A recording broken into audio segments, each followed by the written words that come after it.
What God has for you, you're not going to miss it. Welcome into our broadcast if you are enough. Today's video, I want to give you some reassurance. What God has for you, you're not going to lose it. What God has for you is not going to pass you by. When you focus on the time, when you focus on other people getting their breakthrough and you haven't received yours yet, the enemy will begin to bother with your psyche. He will begin to bother your emotions. You're going to begin to doubt God. You're going to begin to distrust Him. Read Jeremiah 17. You have to learn to trust in God. Trust in the power of God. Trust in the very nature and the character of God. Trust in the love that God has for you. This is a confirmation to somebody today. Maybe you feel forgotten by God. Maybe you feel forsaken by God because people forsook you, because people pretended to forget you. They didn't forget you. You just didn't matter that much to somebody, but you matter more to God. This is why God is not going to pass you up. God is a just God. God reigns on the just like He does the unjust, but He says He has a special love for those of us who are of the household of faith. You're not going to miss it. You didn't miss out on anything. If you thought you were supposed to get something when you thought you should get it, in the time frame that you thought you should get it, God said, no, you weren't ready. You had too many leeches in your life that was going to suck the life out of you and leave you for dead. God said I wasn't going to have it. So I allowed things to die in your life so I could resuscitate it. I allowed things to die in your life just like He did the womb of Sarah. But you got to remember that He promised that it won't pass you by. It's not going to pass you by. It's not too late. It's coming. You have to trust and you got to believe. Look who you're trusting in. Look who you're believing in. Look who you have your faith in. It's not going to pass you by. You can't miss it.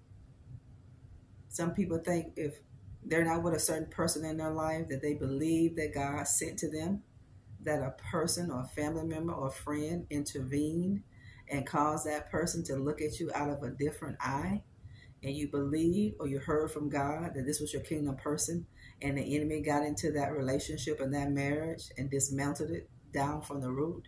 Let me tell you something. What God has for you, it is for you. It's not going to pass you by. It'll go all over the world, but it'll end back to you. People will go all over the world, and that person will end back, right back where they started, because that was God's plan. Not our plan. We have a plan, but God's ultimate plan is going to prevail. If something is for you, it's going to be for you. If a person is for you, it is for you. You can't manipulate people into staying with you. You can't manipulate people into being with you. That's witchcraft, family. Even the spirit of rebellion is like witchcraft. What God has for you, you're not going to miss it. What God has for you is not going to pass you by. It's not. It's for an appointed time. You got to wait on it. And you got to be in a spirit of expectation every day to receive the promise that God has for you. Wait on it. It's going to happen. Whatever you've been believing God for, whatever it is, how long it's been, stand on it. Don't give up. If you know you heard from God, stand on it. If you know you saw a vision from God, stand on it. And if you picked up the word of God to get a rhema word out of the word of God, you stand on it. When you know what you have a right to have, God expects for you to stand on that. He expects for you to stand on His promise. His promise is His will to you and I. You want to know what God's will is? Look at the word of God. That's His will. That's His last will and testament to all His children, all of us. You should not be living beneath your kingdom privileges. And I declare today, you will never live beneath your kingdom privileges. This is why you got to get away from certain people. This is why God told Abraham to get away from his kindreds. This is why God has separated you from family. Not that you're better, not that you think you're better, but God has something that he's doing in you. And he cannot afford, and he's not going to allow things, people, where you come from, old belief systems. He's not going to cause any of these things to stop him from doing his greatest work in you. The greatest work that God will ever do in your life is when you get away from certain people.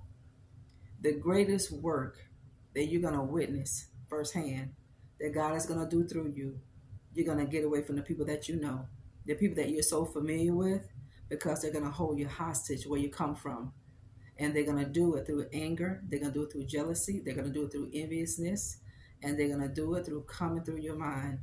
They're going to make you feel bad about growing. They're going to make you feel bad about wanting to do better for your life. This is how you know you got to get out. And some of you have said it, because God is awakening you to the true heart of people. God is awakening you to the spirit of Antichrist in some of your family members, in some of your friend circle. God has awakened you to this, because God said, what I have for you is not going to pass you by. You didn't miss it because you've been waiting a long time. Don't mean you missed it. You didn't miss it. You're being prepared for it. And God is not going to let the enemy eat at your table. God is not going to allow the enemy to benefit and get fat off of your blessing. One of the worst things, in my personal opinion, in the world that I see so many people do, they're in so much hardship. And when God delivers them, instead of giving God praise, instead of going back to the house of God, showing your gratitude, and instead of blessing the people that blessed you along your journey, they go and help people who didn't give them the time of day. And the reason why people do that is because the person that they're giving to that didn't give them the time of day, no honor, no respect, no concern, no phone call. They weren't the one that labored in prayer and intercession for them. But the reason why people go back and bless people that did them so nasty and forget the people who were there for them is because they believe those people have something that they need. And they really want that person to love them. They really want that person to like them. Don't forget what I've always told you. You will never be good enough for the wrong person. Never. I don't care how much you give. You can give all your money. You can do the greatest things in the world for them, and they're still not going to love you. They're still not going to like you. They still will feel the same, and they will still sit there and hold their hand out and let you feel it. And at the end of the day, you are going to be the person that's going to walk away feeling used, taken advantage of, and guess what? It will be our fault if we fall victim and prey to this. But God gave you a promise. He said, this is not going to pass you by. You're not going to miss this. You're not going to miss this opportunity. You haven't missed that window of opportunity. You haven't missed that door of opportunity. The enemy wants you to believe the last time God blessed you, that was the last time. The last opportunity you received, he wants you to believe that's the last one. No, it's not. You are still living. You are still breathing. God said, I have new mercy for you today. I have new grace for you today. God didn't bring old mercy and old grace back into your yesterday to today. He said tomorrow is now. Yesterday is gone. It's not going to pass you by. Trust in God. Trust. Don't put all your trust and hope in people. That's deferred hope. That's what makes your heart sick. Deferred hope makes the heart sick. You put your trust in God. All your trust, you put it in God, because God is not going to let you down. Do you know how it makes God feel? Do you understand how he feels when he sees his children going through so much pressure and so much hardship, and we still can stand up for God and witness to people and disciple people and love him and praise and worship him? That makes God feel happy.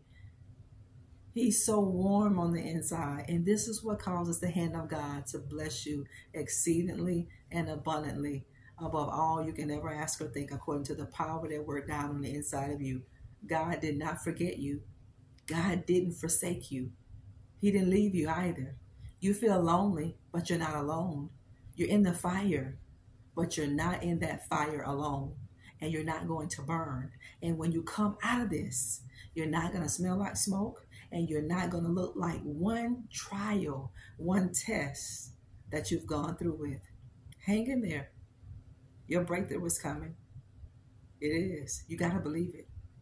Don't talk yourself out of it. Talk yourself in it. If you think it, it'll be. If you think it can't be, you willed it. It won't be.